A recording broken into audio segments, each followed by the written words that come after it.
বিসমিল্লাহির রহমানির রহিম। আসসালামু আলাইকুম। রূপগঞ্জবাসীকে জানাই জননেতা মুস্তাফিজুর রহমান ভূঁইয়া দীপু ভাইয়ের পক্ষ থেকে এবং আমার প্রাণের সংগঠন রূপগঞ্জ উপজেলা যুবদলের পক্ষ থেকে সবাইকে জানাই ঈদুল ফিতরের শুভেচ্ছা। ঈদ মুবারক। এই ঈদ সবার জন্য বয়ে নিয়ে আসুক অনাবিল সুখ, শান্তি, সমৃদ্ধি।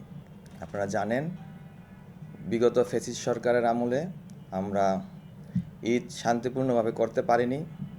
আমরা বাসাবাড়িতেও থাকতে পারিনি, বিভিন্ন সময় বাসাবাড়ির বাইরে থাকতে হয়েছে।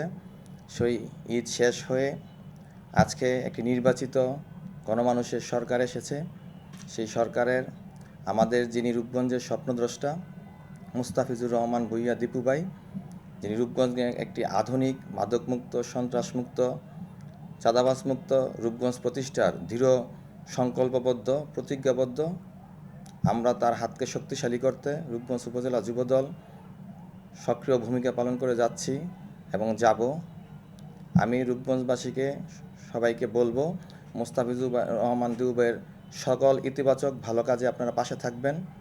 আমরা যুবদলের পক্ষ থেকে আপনাদের সকল ভালো কাজে পাশে থাকব। আমরা অন্যায়কে না বলবো, এই আশা আকাঙ্ক্ষা ব্যক্ত করে আমি রূপগঞ্জ উপজেলা যুবদলের পক্ষ থেকে আবারও সবাইকে জানাই ঈদুল ফিতরের শুভেচ্ছা। ঈদ মুবারক।